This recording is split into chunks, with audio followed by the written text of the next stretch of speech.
The CPI report, Child Protection in Iowa, is brought to you by Vocal Victims of Child Abuse Laws.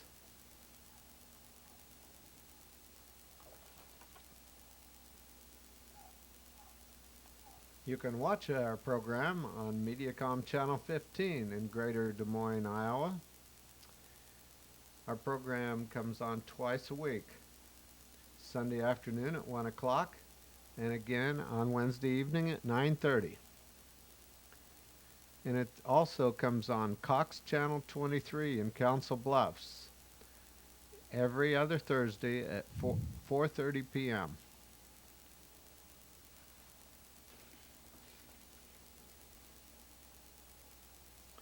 You can email us with questions at vocaliowa@mchsi.com, or we take phone calls to help parents out there that are having problems with the DHS.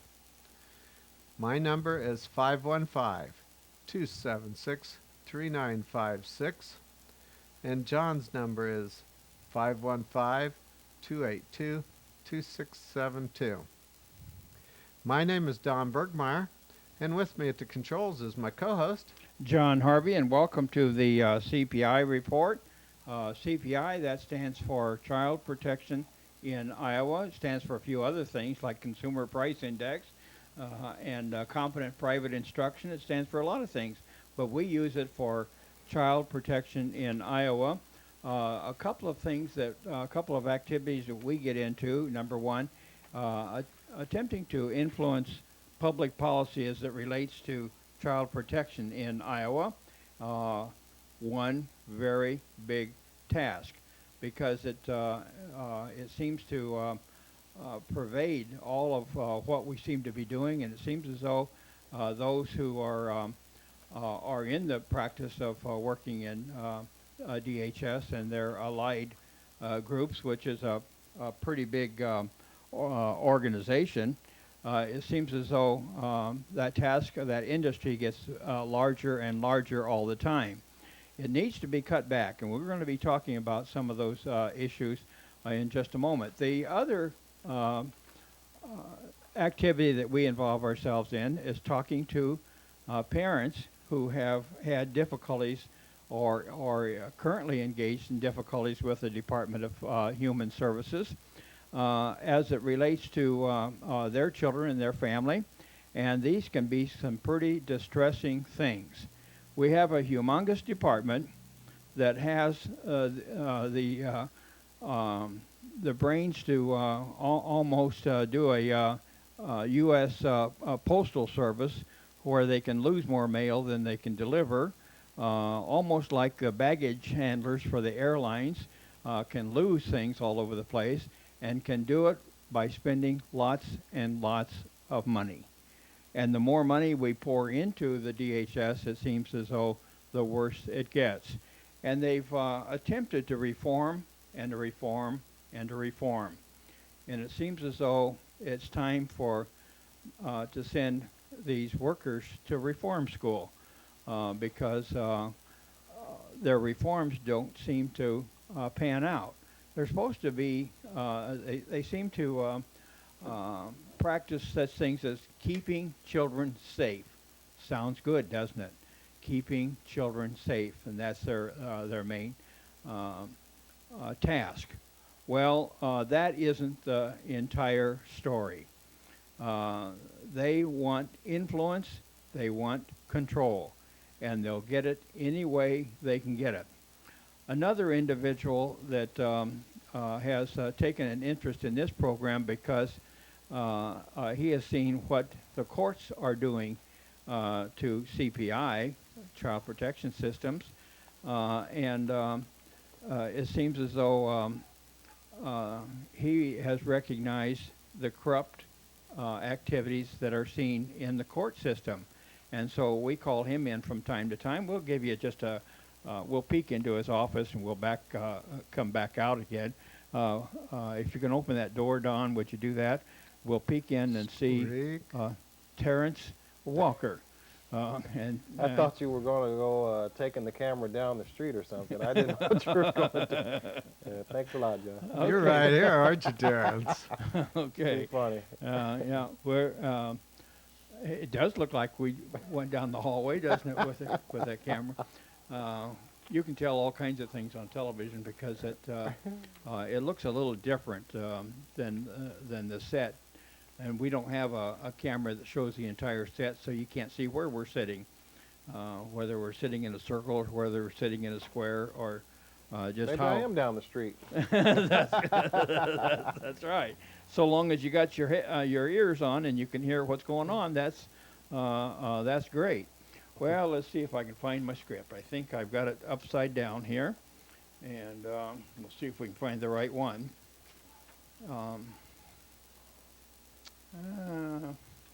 Here it is. I wanted to say a few things in general, and we'll come back to these issues as time goes by. But when you're talking about a big agency like the Department of Human Services, this is a humongous organization. Let's see. No, we don't have the right script here.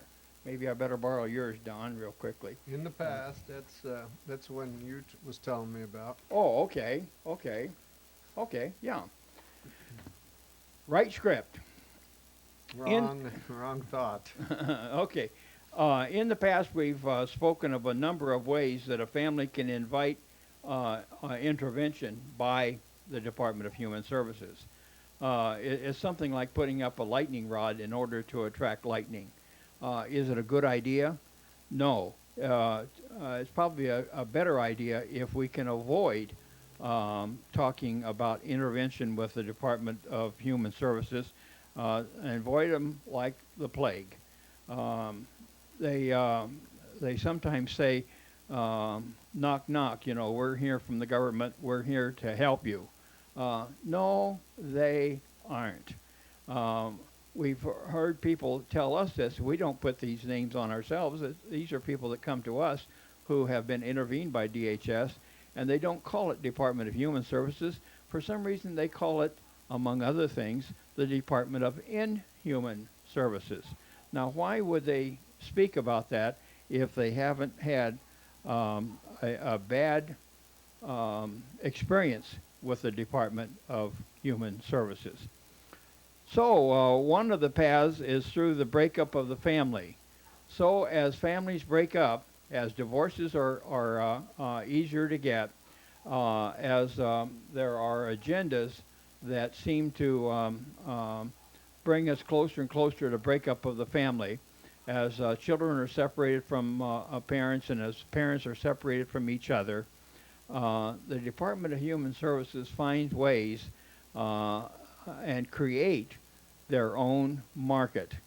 2/3 of all abuse cases enter the system through either divorce or custody issues. It is so easy once you get into a divorce for one spouse to try to get a leg up in court or some other advantage by accusing the other spouse of child abuse. And of course the DHS likes it because that increases their caseload. When they can increase their caseload, they can increase their budget and they can increase their staff.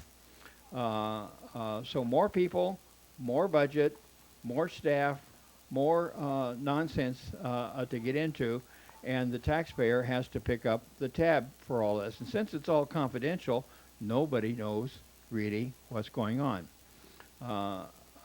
You can talk to a number of individuals and find out if their interaction with the Department of Human Services was a profitable one for them or not. So we say that one of the paths is through the breakup of the family. Closely related to this is the prevalence of shack-up relationships which produce children. And since those relationships are put together not with super glue, they're put together without the appropriate commitment, and it's quite apparent that these spouses don't have if they don't have the commitment to stay together, there's very little behind their commitment to raising children properly. So the DHS will help raise your children if you don't mind. Now this is not a direct attack on families who now find themselves in that sort of a situation, either in divorce or in a shacked up relationship, because the way we deal with clients is to deal with them where they are and try to get them where they want to be. And our DHS doesn't view it that same way. They want clients who will follow their orders, who will be subject to their influence and control. And first thing you know, what once was a sad, decaying family is now a broken up family, never to be put back together again. So Humpty Dumpty is not able to get patched up again once he falls off the wall. Until there is significant change in this societal abnormality, unfortunately, it will be difficult to shut down the DHS completely. Wouldn't it be great if we could just go in and shut the doors, shut down the $2.3 billion budget so that taxpayers aren't saddled with having to sponsor something of this sort? This is, in the meantime, these situations bring on the DHS in a mighty way. Another invitation comes as a result of the use of street drugs. This is a relatively new game for DHS, but it plays out like a new line of business. And because small businesses sometimes find something that's attractive for them to get into in addition to what they're already getting into. You know, you might run a hardware store and grandma comes down and says, I'd like to have a gift shop. Well, we'll just clear out a corner here in the hardware store and you can have your gift shop. Well, that's called a new line of business. No gifts in, though, from DHS. So it plays out like a new line of business, and DHS is quite willing to pursue it diligently. Even though the drug usage does not impact the children, the DHS seizes the opportunity to enter and to invent the facts necessary to take charge, and a very significant percentage of out-of-home placements are made as a result of perceived drug usage or drug abuse. The workers can demand urinalysis of adults and can demand hair samples of children. That seems to be a favorite activity right now. Just give us the hair samples of your children and we can check to see if they've come in contact with any of the street drugs. It becomes a tougher task to relate the usage somehow to some adverse effect on the children. Leaving a child in the car or spanking a child in public are also ways of attracting the attention of the Department of Human Services. I'm not saying that those are bad activities necessarily in the right context and with right safety precautions, but doing them like this does attract the DHS. And if you don't want DHS to be attracted, don't engage in those kinds of activities that invite them to come into your house. Don? Yes, that reminds me of a 4 or 5 years ago on the news. It ran for weeks, or at least a few days anyway, about the woman that went into Walmart and had a son that was given a little bit of trouble and frustrating situation. And so as soon as she got him out to her vehicle, she spanked him, and the cameras caught her spanking her child in the back seat of her vehicle. And that just created a big uproar about her disciplining her child, and they thought she was beating the child to death. And we saw pictures later. The child seemed very healthy, and so some of us took it as that the system, DHS and others, they don't want you to discipline your children. They want you to have children who are disobedient to you and will grow up to be disobedient to the authorities. You remember that issue, John? I sure do. Okay, John. Now that the DHS has their foot in the door, what should the DHS do? And to answer this question, we'll probably take several programs, but there are some significant changes that the DHS can accomplish, something that is good for families, because we know that we realize that there is a need, and there is a need for somebody that can think smart at the Department of Human Services. When we find those people, we'll point them out, but I haven't found anyone that really thinks smart at the Department of Human Services as yet. If there's any of those in this viewing audience that knows people in the Department of Human Services that can think smart, why don't you give us a call and let us know. We'll give some recognition, because I think it's worthwhile if we have people who can think smart, and we might give them an assignment to think smart about certain families. According to their announced mandate to keep children safe, they must do what is necessary to keep the child safe, even if it conflicts with the rights of the parents. See, constitutional rights and due process mean nothing because they have their eyes focused on what is safe for the child in their perception of safety. So if it means you keep dad away from the house, and in one case we know that they sent dad out of the house during the investigation and told him to come back only when they said so. Well, they never said so. So father never lived with the family again. It wasn't because a judge had ordered that. It was because a social worker had ordered that. Now, social workers have no business doing that. According to their announced mandates to keep the child safe, they must do whatever is necessary to keep the child safe, even if it conflicts with the rights of the parents. It is common for DHS to tell one spouse to keep the children away from the other spouse, and I've also heard them going a step further than that. They said, if you don't, we'll take the children away from both of you. So you can choose to cooperate if you want and keep your children, or we'll simply remove them from both of you and put them where they'll be really safe. That's in foster care. So you better cooperate. It's worth it, isn't it? If for a season you can kick the old man out of the house. You never cared much for him anyhow. But kick the old guy out of the house, and you let the children sleep in their own beds with their own mother, and this is stay with their own mother and be attended to. Otherwise, we'll really take care of you by sending those kids to foster care.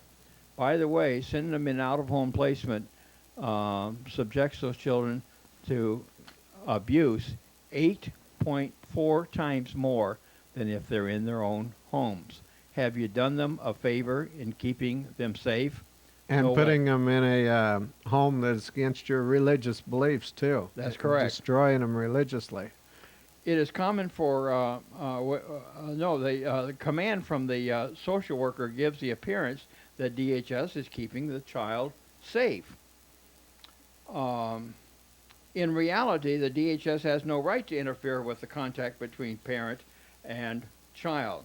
Social workers who do this when there is a divorce decree mandating visitation should be charged with contempt of court for violating the decree. See, anybody that comes in and violates your orders that you have for visitation, they're in contempt of court. They know what your decree says, or at least they should know, and they should know, stay away. Don't mess with visitation. If a judge has already ruled in this matter, you shouldn't be replacing your judgment with his, and we say that a little bit different terms there.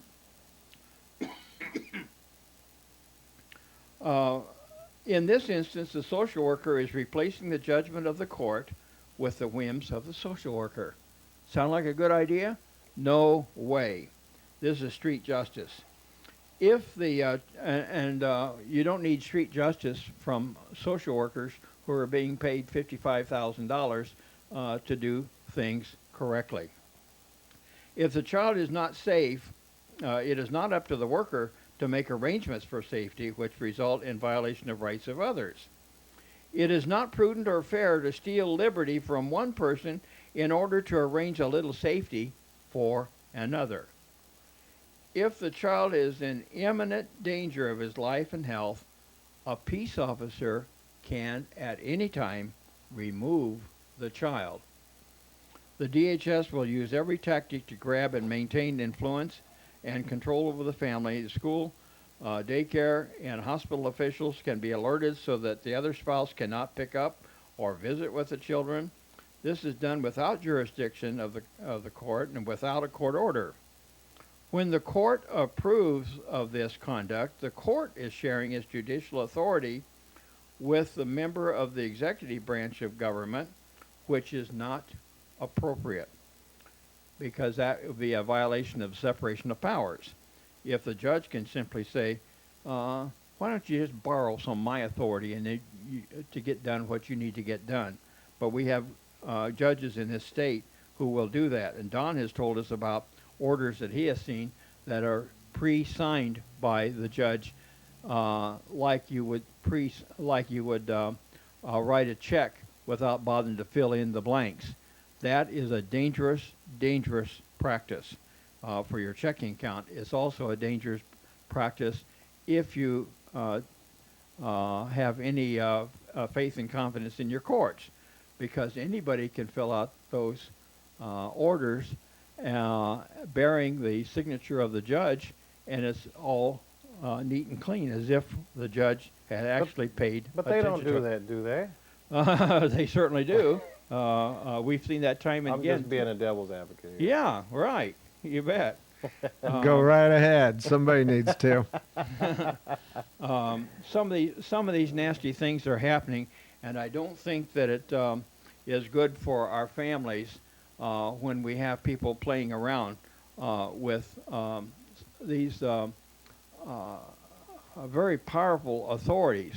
The judicial authority is a very powerful authority, and we would not recommend that you violate a court order. We don't like some of the court orders that we see. We think that some of the court orders are from corrupt practices and from corrupt rulings and from corrupt judges. But once they're made, the only way you need to buck those is if you're, well, there's two ways. I guess if you're willing to face the consequences for a violation of them and go to jail, that's one way to break a court order. The other way to break a court order is simply to go before the judge that issued it and show how stupid it was. I don't think I would use the term stupid, though, in addressing the judge. So they're going to use every tactic to maintain its influence and control over the family. They're going to go to the school. They're going to go to the hospital. They're going to go anywhere, the daycare or any place else, to make sure that the people they don't want to have contact with the child, who may otherwise have appropriate legal contact authority to see the child, they're going to make sure that gets cut off. There's very few cases where the contact between parent and child should be terminated or should be scheduled or supervised. DHS wants to make that the general practice, and they want the authority of saying when and where that will be instituted. It compromises when they play around with these judicial authorities. It compromises the faith and trust that we should have in the judicial system when a judge tells a social worker to do whatever it is necessary, and we will cover it with the paperwork in the morning. That is out and out dirty practice, and it places in the hands of the social worker authority that social worker should never be trusted with. At some point, the DHS may decide that the ultimate power will be needed, and an application for a China petition is drawn up. During the interim period awaiting trial, all kinds of services and restrictions can be mandated as if the court had already found that it had jurisdiction to act. The deficiencies noted in the petition are seldom specified in detail along with the expectations. Services which rarely match the needs of the family are assigned. We speak of these as hoops that the family must go through in order to get clear of the DHS and the courts. While parents often try to jump through the hoops, their hopes of success in the courts are shattered despite all of their best efforts. I've seen families say, we did everything we were told to do, we went far beyond what we were told to do, and we still lost the children. So any contract or any arrangements or any promises made by DHS, forget it. The promises are worthless. All too common are the reports where parents have had to quit their jobs in order to meet the assigned mandates of the court. One prosecutor said, what's more important, your job or your children? Ray Blaze. You know that doesn't it seem strange that somebody that is considered or supposed to be prudent comes up with a silly question like that? You mean we can't have both our jobs and our children? Well, you can't have them if you're going to permit the intervention of the Department of Human Services and the juvenile court with people like Ray Blaze mandating some of these things. Well, I just Terrance? had a comment on that. I said I was going to say part of the reason that we have these people that are devoid of logical thought in power in these positions where they're supposed to be from the time of the days of Solomon, the judges had wisdom. Well, nowadays there are ignoramuses because the process is set forth to basically get the person who can hide the most. Correct. You get a guy up there or a lady up there with some great scholarly accomplishments, but basically is basically doesn't answer any questions propounded to her, or him or her, whatever the gender, on their philosophy, and they say, well, I just try to keep an open mind and blah blah blah blah blah blah. But you know, the problem with this reasoning is that, you know, everybody's going to have some prejudice or bias. You know, come out and admit it. You know, I think that it's very pompous and arrogant for them to say that they're above any bias or prejudice, when in fact everybody is affected by bias and prejudice. I don't care where you at, where you've been at. Somebody from Timbuktu is going to see things a lot differently than someone in, say, in Canada. You know, not only are we affected by geographical and cultural biases and prejudices, but we're affected by a lot of different things that affect us throughout our life, different life experiences. So, you know, it doesn't take a social science, I don't think, a scientist to actually tell us that human frailties pervade most human thoughts.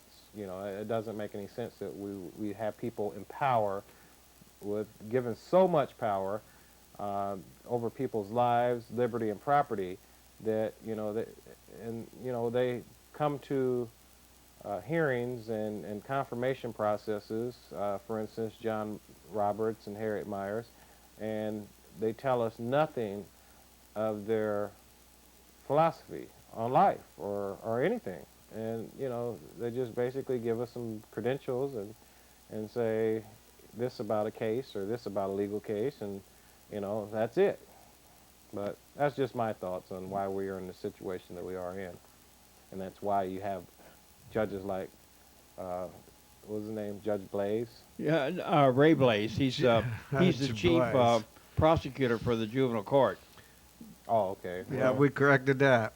Well, you know, a lot of times they allow the prosecutors to produce the orders as well with those blank orders. Right. Whatever the Ray Blaze says, the judge probably goes for. Yep, I would be willing to guarantee that. Yeah, you bet. Well, we're going to be talking along this same line with respect to a critique of the Department of Human Services. There are over 300 providers who stand ready at any moment to take on new caseloads and to do various things with children to lessen the problems that they have. And, you know, for $125 an hour, they may even counsel them. Therapists, this includes therapists and all kinds of various services that are available. Now, one of the things that's very strange is that we find that people who are in the clutches of DHS, they're subject to the whims and of the social worker, and we learned a couple of weeks ago that many of these social workers are on antidepressant drugs, so their thinking is not straight, but who cares? All they have, you know, is many, many families that they're responsible to work with and to improve their lives, but they themselves may need healing. So they're looking over the needs of the family, which is okay, nothing wrong with that, to assess the needs of the family. But it seems as though that the services that they need, that the family needs all of a sudden, are the services that may happen to be available in that particular community. Forget it, if the family needs some other service that's not immediately available, that doesn't go into the report. So we have a disparity between what is actually needed and the services that are available geographically for that family. We also have children who are being carted out of state in out-of-home placement, placed in institutions and other places. I know one of them that I thought was interesting is that we had one child placed in an institution in Texas because it was specialized for his particular needs. It only cost the state taxpayers $800 a day to have him in that institution. Now that's a lot of money. Isn't it possible that we have the kind of brain power in Iowa to have the kind of services that this little boy needed? Maybe we should reassess as to whether that boy actually needed $800 a day services. Well, they were able to cut that down because that was probably not all that reasonable. So they were able to find one over at the Marion Health Center at Sioux City, and it only cost $400 a day. Now, some of these services I think need a looking into. And if there are some critical services that are needed for children, I heard a suggestion just last week that perhaps it would be wise to tell the vendors, these 300 service providers, you know, in this particular area, we have 24 children who need this particular service, and they're within driving distance of your facility. Could you possibly arrange for staffing and training and so forth to provide that particular service for these children? That way you don't have to pull the children away from their parents and send them to Minnesota or Nebraska or Illinois or Missouri or someplace outside of their range of their family. And what good would it do to take a 7-year-old child away from his parent, send him to some institution for care if they didn't have the support of their own family? Don, you had a comment. You were mentioning that the $800 figure coming out of Iowa taxpayer funds to support the shipping the child down to Texas, and then you said that they were able to cut that back to $400. When you go into the juvenile court, the social worker and the judge gets together, and the social worker says, "Hey, I've got a place to send this child to. Uh, you just need to okay it, judge." The judge is very excited to do that because it's state money and he's paid by the state, and so he does that. Sometimes he'll put in the ruling that it'll only last for, say, 3 months. I'm just throwing out a figure, maybe 4 months. A lot of these funds only last for 3 or 4 months, and then all of a sudden that contractor that had got this child and was getting this paycheck, he no longer can get these funds that the judge has ordered. So the child is then brought back into the juvenile court. You can pronounce him cured at that point if the money runs out. Or we hear it quite often that they go back into court and the judge says, "Oh no, he's not cured yet. Oh, there's another organization out there that we'll send that child to." They may not say again that it only go for 3 or 4 months, but the money is behind the majority of this. Absolutely. And then the human behavior is the rest of it, probably. John? We're going to be pursuing this critique, and I'm hoping that somebody actually listens and talks to senators and representatives and saying, look, we've got a monstrosity of a system that isn't serving the taxpayers appropriate. It certainly isn't serving children. Got a monstrosity of a system that spends money like it was going out of style. Well, we need to talk to Terrance before our time runs out. And Terrance has a few ideas about what should be happening in the court system and what is happening. And he may actually critique cases that we have before us. Now, Terrance Walker. No cases today, John, unfortunately, but thanks again for having me on the show. I guess I am a regular, but what we talk about here, I do anyway, is the judges and the state of the judiciary here in the state and the United States. Judges have a significant control over our lives, liberty, and property, and you know, we've got to rein these tyrants in, I feel.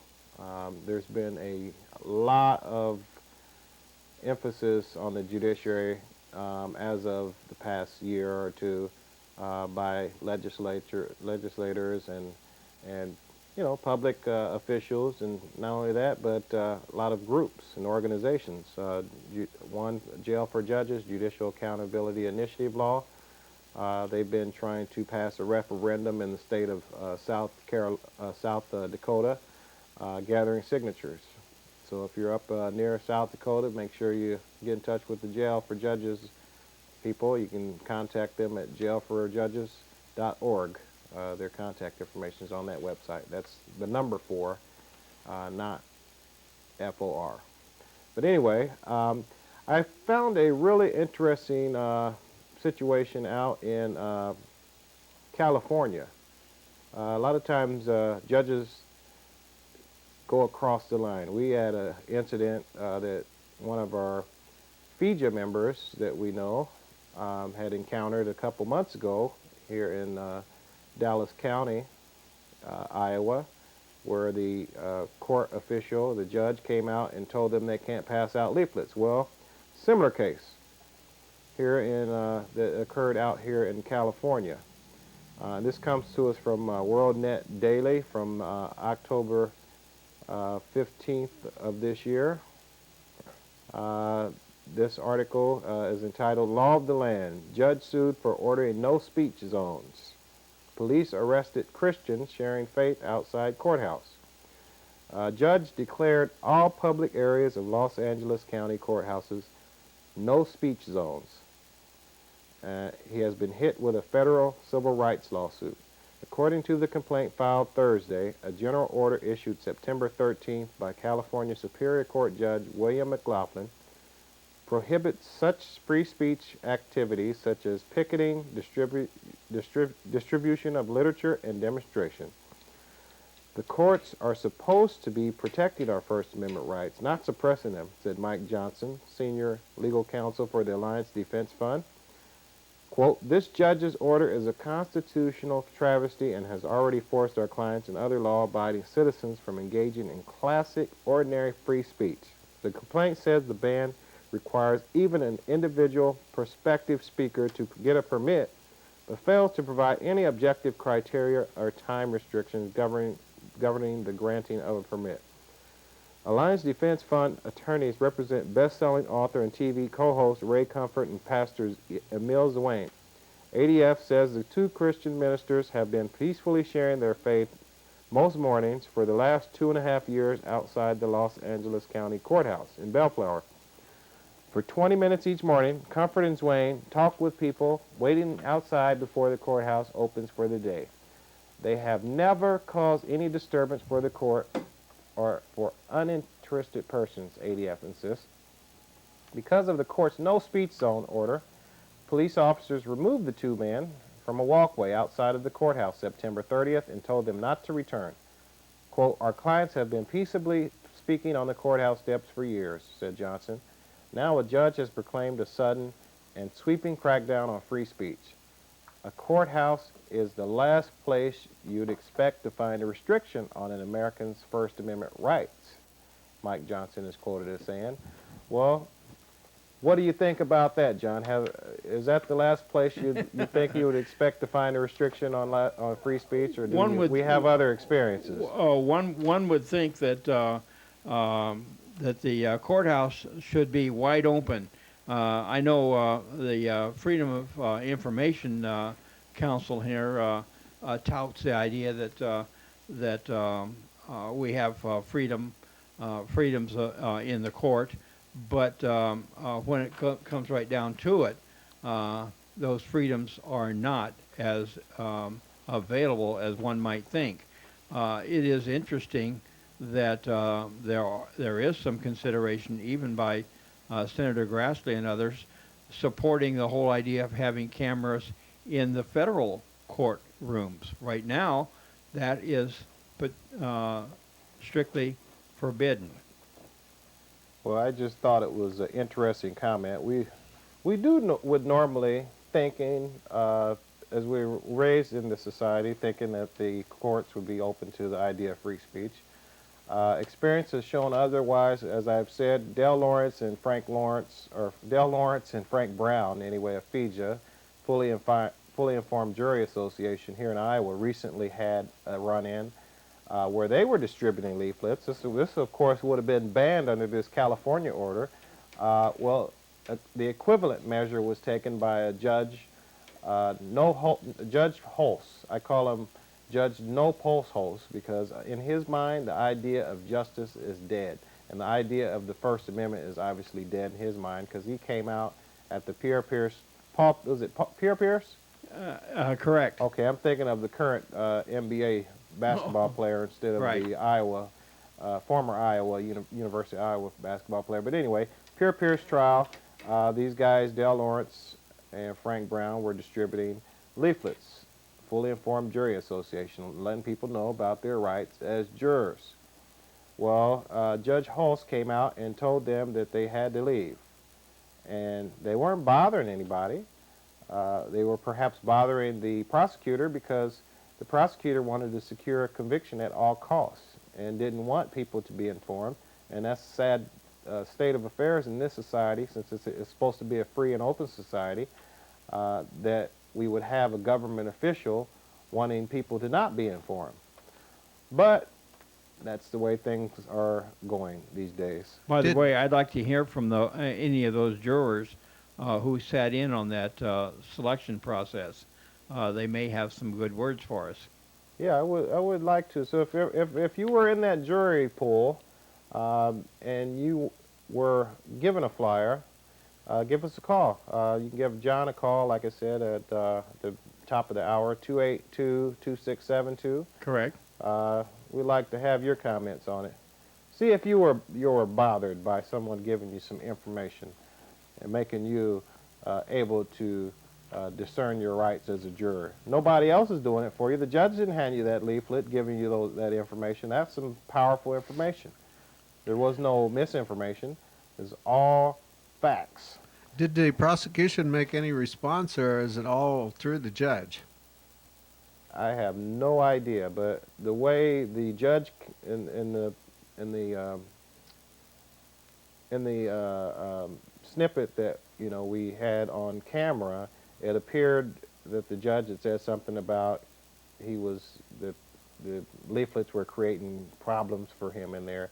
I'm thinking that the prosecutor might have complained to him about it, but he should have been able to recognize that people can pass out literature. It's not a crime, especially if literature is factually true. I mean, these were facts. These are rights that jurors have. These are, on the back of the flyer, there was an article out of the paper. I'm sure if the paper was wrong, the paper would have got sued. There was no beef about that. There was no showing that the paper had got sued. So, where's the problem? I think the problem is that people in these roles, prosecutors and judges, tend to take this power and let it go to their head, and thinking they can control everything and everyone without recognizing that people have rights. When that's what they should have learned in law school.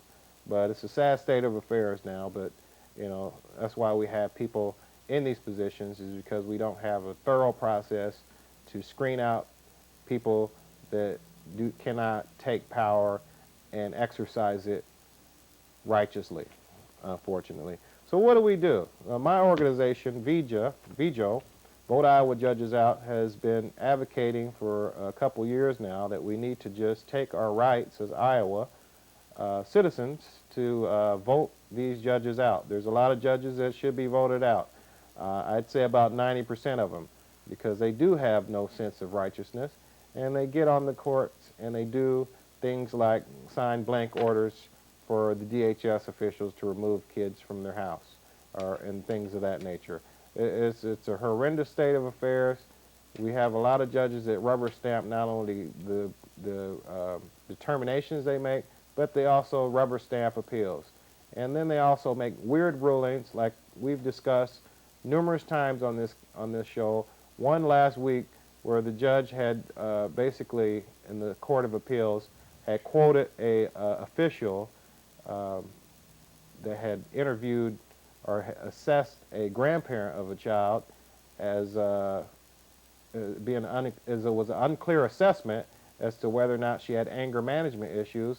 Well, the Court of Appeals judge said, well, even though it says it's unclear, well, basically it says that she does have anger management issues. So, when you have things like this, deliberately falsification of facts and the opinions, and, illogical opinions at that, it's high time we need to rein in these judges. I say vote them out. There are a lot of other proposals on the table. I ran across a few in the state of New Jersey I wanted to point out. Did you have something to say, Don? You said vote them out. Is that coming up in November, Terrance? I believe not this November. I think it's every even year. A year hence, But we got to keep getting the word out, because the media does not do that. They have a lot to lose if they say something bad about a judge. You can best believe that they might be getting sued, or they might have no access to the courts, or So the media, their self-interest, they're in a conflict. The media can't bring this out, because if they do, they'll lose access to files. They'll lose access to a lot of the information that they report in their paper or on their TV show. So in turn, they don't report anything bad about judges. According to the media, the judges are all great. They may put a few bad stories, but you won't see any elaborate commentary critiquing a judge in a lot of instances. A lot of instances, they're actually coming out saying, well, like they did last year, well, there's no reason, we don't think there's no reason to vote out judges. Well, you haven't done a careful examination of if there was any reason to vote out judges. and you sure didn't contact me, the judge of the judges. I would have sure told you something. Anyway, we've got a couple different things here I wanted to point out here. How many minutes do we have for your story, Don? I don't want to take up too much time. 8:34. How's Okay. How many minutes are you going to take there for that, that? Don? Go ahead and take what Okay. time you need. All right. I didn't want to run out of No, no. have Don run out of time. Couple interesting things I ran across on a website, victimsoflaw.net. That's a really interesting site. If you ever have been victimized by some of these political idiots in power, whether it's the judiciary, whether it's someone else, this is a really good site. It's a clearinghouse of information. It shows you bad judges, bad prosecutors, horror stories that you can find from all over the nation. And it has links to stories, real stories out of papers and whatnot on these. This actually, I found a group of New Jersey bills where they're attempting to rein in the legislature. Obviously, their legislators are putting forth some really good proposals. One, which is 191, this is a House Bill 2004. One is attempting to tell the courts that they have to interpret the Constitution literally. And I think that's a really good idea. Because a lot of times, courts tend to want to elaborate, expand something. They want to limit things. They want to say, well, they'll hair split with you and say, well, no, the free speech zone doesn't apply to the courthouse because of this. And they'll just come up with a reason out of the sky. Well, this bill, Assembly Resolution 191 for New Jersey, is a good workable solution. I think it's not a all-in-one solution to the problem of the judiciary, but it's a good start. Another couple bills I'll just talk about real briefly. One is Assembly Resolution 118 from the state of New Jersey. Now you can find this on the New Jersey Legislature's website. That's njleg.state.nj.us. But anyway, this one is 118. This one proposed last year. Really interesting proposal. Removing the jurisdiction and supervision of the practice and the discipline of attorneys, practice of law and the discipline of attorneys from the Supreme Court of that state. I think that's a really good idea because I think it's a conflict for these judges to be sitting in power over the attorneys when attorneys have to present cases to these judges. If the judge doesn't like the attorney, especially a Supreme Court judge in some of these instances, well, they can just rule against all their stuff. They can if the attorney brings some issues to light that may reflect negatively upon one of the judges, well, and the judge has a friend on the Supreme Court, the judge can just think of a reason to discipline that attorney. So it's kind of a conflict, if you ask me. And who says that the Supreme Court should have the regulation over the power or over the practice of law? I think that's, that's too much. We should all have an independent body governing the practices of law, and just like you have an independent body governing, in some instances, a lot of professions. You don't want just cronyism to take over. But anyway, here's another one. I thought was really, really, really interesting. I think this one should be implemented in Iowa as well. Senate Concurrent Resolution 112 of New Jersey it was introduced in January of this year. This bill, if created, would implement attorney profiles. So you say, well, what is that? Well, it would put profiles of the attorneys on the internet. So you get to see if this guy's got some baggage, or if he's good, or if he sucks, or what. You'll get to know. People can post information, I guess, on the attorney, and you'll have something to judge whether or not you should hire this attorney or not. Because nowadays we really don't have a receptacle of information so that we can decide this. It's like shooting craps. If you get an attorney nowadays, you don't know if you're going to get a 7, you know, and win, or if you're going to get box carts. You know, you crap out. You know, so this would even the playing field and have you know, some sort of customer service. I think it would inspire a more customer service kind of approach to the profession of lawyering if we have tabs on the lawyers and receptacles of information, whereas citizens can go out and check references before they decide to have someone represent them on a conflict which may influence life, liberty, or property. That's just my 2 cents. Did you have any thoughts on that, John or Don? Don? No, I'll pass it on to you, John. Okay. We've been privileged to have some people from that spoke in about prescription drugs on our program, and one of those individuals was Dr. Ann Blake Tracy, and she told us quite a few things about how dangerous even prescription antidepressant drugs can be. They figured in very heavily in a number of school cases and suicide cases. This one happens to be a case in Littleton, Colorado, Columbine High School. And I want you to stay tuned to this particular program, because in the next week or two, we're going to be talking to a fellow by the name of Mark Taylor. Mark Taylor had been attending the Columbine High School for 3 weeks when this occurred on April 20th, 1999. And he and his mother tell a story about the events surrounding Columbine.